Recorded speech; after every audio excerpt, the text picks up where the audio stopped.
Hi, everyone. My name is Yuyu. I am from Adlook. We are a media buying platform that uses deep learning AI to maximize media efficiency across online video and connected TV. I am thrilled to be here with Jonathan, a highly respected marketing executive from IBM, sorry.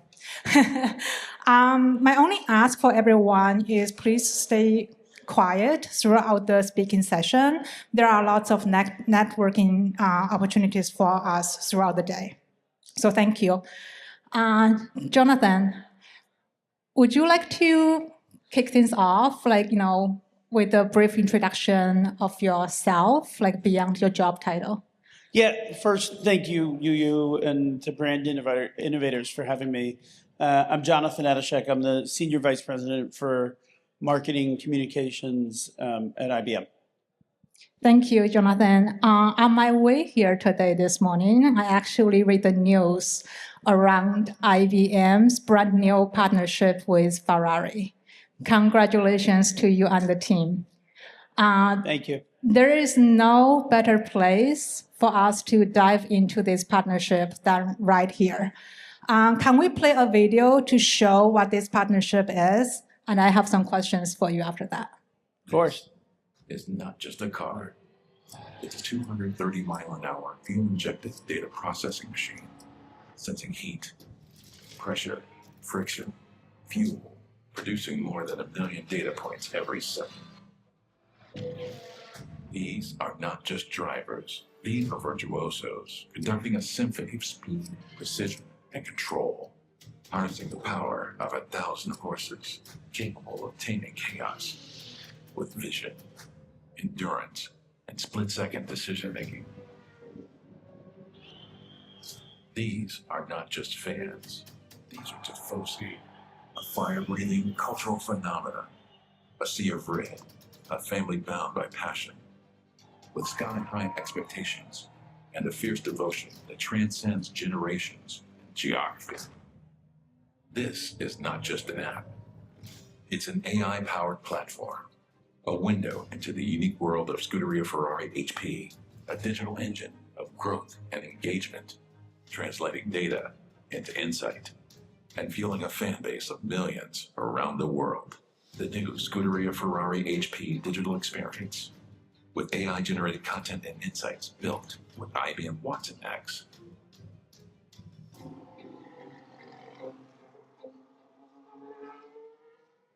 Wow, this is super exciting, Jonathan.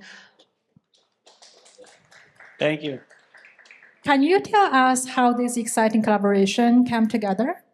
Yeah, we were looking for a long time for the opportunity to get into Formula One, and many conversations, including with my friend Shergel, on great teams. And we saw a great opportunity to come together for two iconic brands to really change the way that fans engage for F1 and for their team. And they talked about tifosi in the video, or Ferrari fans. It's more than 400 million of them around the world. And with what we've introduced, and the app is, today is the day the new app has gone live. We're introducing a new way for fans to engage with Ferrari, to get new AI insights and AI-driven content from them, and have an app and an engagement platform that's going to be there year-round, not just during the season.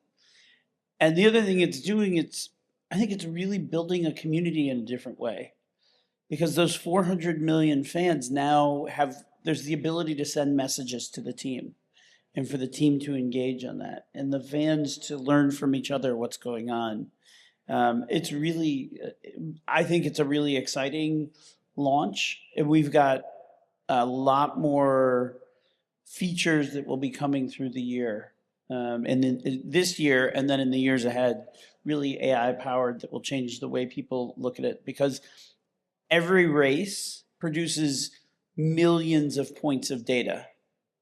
And those millions of points of data can be interesting. But what's even more interesting is if you can get insights out of that data and really understand something different about the race, about the drivers, about the car, about what happened. And that's what we're really going to provide with the app. Interesting. So actually, I have two questions coming out of your answer. And the first one is, it sounds like sports is such a big focus for you, right? Like fan engagement, building like really customized content. So why sports? Like why, this area? Like there are so many industry verticals out there. For us, sports has become a really interesting place for us to get our story out. A lot of people want to talk about storytelling. I don't. I want to talk about story showing. Because I think a lot of the technology offerings that we provide and that we put forward can be difficult for people to understand. I don't care how smart you are. I'd like to say I'm not the brightest candle on the menorah, but I don't care how smart you are. When I go talk to somebody about quantum computing, I'll go very far out, and they say to me, when I say, can you explain it to me? They say, well, quantum computing, using quantum computing, I could take your socks and shoes and put them on the other side of the universe in the exact same state. I still have no idea what that means. When you talk about trillion token models, I think a lot of people don't understand what that means. So how do we bring these to life in a meaningful way? Sport is something that cuts across many different genres, many different people and age groups, and buying people who are looking at our technology. And we've really used it to show people what you could do in your own enterprise, because we're purely a B2B company. So you can take what we're doing with Scuderia Ferrari or with the Masters or US Open or Wimbledon or UFC or the Grammys, and there's applications out of those areas that can go to every enterprise that's out there today. Small, medium, large, doesn't matter. That is actually, you brought up a really good point around the application of AI for large enterprises, because when regular people like you and me, we're talking about AI, we usually go straight to ChatGPT because it is very easy to copy and paste answers from ChatGPT or ask the machine to create images. However, to your point, businesses are tapping into AI in a much deeper way. So from your perspective, beyond this, IBM Ferrari partnership, what is the real value of AI for enterprises? It's massive. Let me just put a simple stat on the table for people. Today, 1% of enterprise data is used in a model, in a language model to drive AI. 1%. And most businesses today use well less than 50% of their total data, even if they are using it in AI, which it's tiny, or they're using it through other manual processes. So the opportunity to apply AI against an enterprise is really game-changing. I'll tell you about something we've got in our company we call Client Zero, where we're taking AI and we're applying it to our organizations. And we've taken $3.5 billion out of our spend in the last 2 years using AI and automation. And I know that I talk to people about this and people go, we don't spend $3 billion a year. We don't make $3 billion a year. I understand we're at a different scale. We do business in 170 countries. We've got 300,000 people. But if I just take it down to another level where I look at what we're doing with tax and invoices, I would say we're a pretty small company in that regard in terms of invoices. Let's just focus there. We have a large tax department of 400 people. We do 1.2 million invoices in a year. Think of a retailer, think of a sports franchise, think of the cruise ships who are here. They do a hell of a lot more than that. With 400 people in our tax department, at best, we could probably look at 25,000 invoices manually in a year. That still leaves a lot of invoices that need to be verified and validated. that you have to figure out how you deal with that. With AI today, we can now take that and we can look at all those invoices, whether it comes from a food provider or a media buyer or, travel. Doesn't matter. We can look at all of those. We can better understand what taxes we have to pay and what taxes are estimated. Because I'm willing to bet everybody in this room has paid estimated taxes at some point in your life, and you're like, I'm going to get a refund. Wouldn't you rather just not get the refund and keep the money in your pocket? I know I would. But then the other thing that it allows us to do is it allows us to reduce man hours or people hours, excuse me. We expect we'll save on those invoices and what we're doing there. We expect to save between 80 and 100,000 hours worth of work this year. And the accuracy is between 95 to 97%. And we're just in the first year on that application. So the ability for AI to unlock data and open up processes for companies, for enterprises, large or small, to become more efficient, more effective, huge, huge, huge. I think the tax invoice, example is really interesting. Lots of our attendees here, they are all very senior executives from Fortune 500 companies. So I wanted to expand that a little bit. So can you give us some real world examples of how AI is reshaping innovation and operational efficiency, or particularly marketing efficiency?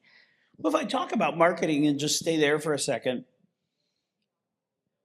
as a company, IBM will do north of 2,000 events in a year. That's half the number we were doing 2 years ago. But we're getting, because we use AI to be more focused in the content we create, where we should be, who we should be targeting to have at those events, we're getting 5% more client interest and client signals out of half the number of events. And we're doing it for 30% less cost per client signal, per client interest. On media buying, because we can get more productive and more focused in our buying, a very small, what I would call no regrets move for us that I was talking to our agency about yesterday, that should save us $10 million in our buy. Now, we've got a relatively large buy, I get that, but that should save us roughly $10 million. The other thing for me that I look at is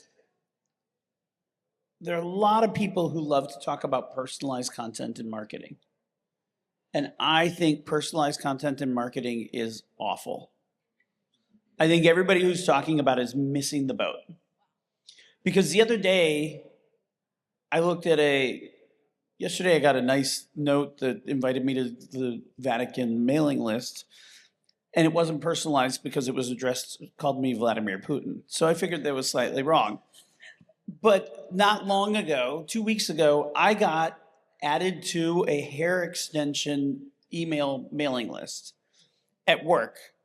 So either my wife was playing a huge trick on me, or somehow I got there. It was personalized because it was Dear Jonathan, and it talked to me in a personalized way, but it was not relevant for me. So when you think about that, and what can AI do in marketing? Let me just say we want to do 100 products or 50 products. And we want to do 50 products, and we have 50 products that we'll push in the year, and we want to do 5 different offerings of those. Like I said, I'm not the smartest guy in the room, so 5 times 50 is 250, right? Okay, then I'm going to take that and put that into 11 different languages. 11 languages, 250 times 10, 2,500, just to make it easy for me. Then I'm going to take that and I'm going to go after 10,000 customers, clients. I've just lost how many zeros I'm putting at the end. But then for me, on a B2B tech buy, the average buying group for me right now that we're dealing with in technology is 12 to 19 people on every purchasing decision. And that 12 to 19 changes along the way. So the number is in the millions, in the tens of millions of pieces of assets by the time you start thinking about that. The ability to create personalized and relevant content, the only way to do that is going to be through AI. Got it. Yeah, that makes sense. And for those in the audience who are really wondering, where do I even get started? So what would you say as the very first step for marketers and brands who are looking to incorporate AI into their work? The easiest answer here is, but it's the most unsatisfying, I will readily say it, is start with data. You've got to get your data right. Like to say that you can't have AI without IA. If you don't have the right information architecture, you cannot do any of these things. And it can be painful, and you can be going, oh my God, this person or that company or this competitor is running ahead of us. But if you're not doing it, you're going to be digging out of a hole for a long time. And I will be very honest. We made bad choices with our data several years ago that were driven by cost decisions that were short-sighted, which we're still cleaning up some of it today. We find these little nuggets. Largely we're fine, but we find these nuggets here or there and go, why did we structure it this way? And it goes back to that earlier decision. So start with your data and then pick one thing, maybe two, that's sort of low-hanging fruit. And set a metric for it, set an objective, and be transparent about how it's going. We've done that internally, and we made a play last year to go buy more content for a focused set of clients that we had. We actually found that there wasn't enough content out there for us to buy on a personalized and relevant basis. So it failed us. And I had to go back to the CEO and the leadership team and say, this did not work after a quarter of working. And people were going, oh my God, how can you go tell them that it's not working? I said, because the follow-up is we're doing this to fix it and we're going to figure it out. But go take a risk. But find that there's lots of low-hanging fruit for people out there. Guarantee it. Start with data and stay focused. So Jonathan, you have provided lots of incredible insights around AI. And so let's switch it up a little bit. How do you feel about a rapid fire round to keep things fun? Whatever you want to do. Okay.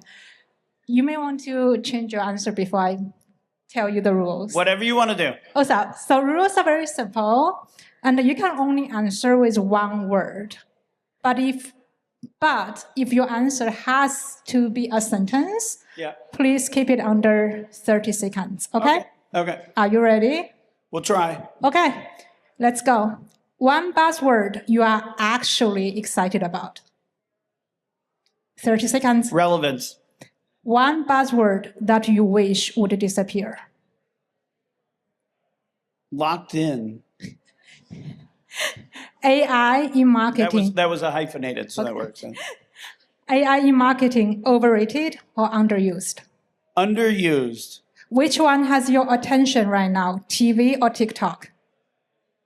TikTok. What's your go-to as a marketer, AI assistant or the classic search bar? Today? Yes. Search. What's one emerging channel that marketers should not ignore? Relationships. Okay, that's a very smart one. If you had $1 extra in your media budget, where would you spend it? This is going to be a sentence. I would spend it building a relationship, taking somebody out for a cup of coffee, a cup of tea, 30 seconds. a drink. That's not even 30 seconds, but that's what I would do. Okay. Tell me about your dream brand collaboration if budget was not an issue. My personal or the company? Your personal. The Grateful Dead. If you had an AI intern for the day, what would you make it do first? Look at where I'm spending my time and how do I maximize it. Last one. If your marketing career were a movie, what's the title? The Big Lebowski, because that's just your opinion, man. Everyone join me in giving Jonathan a big round of applause. Thank you.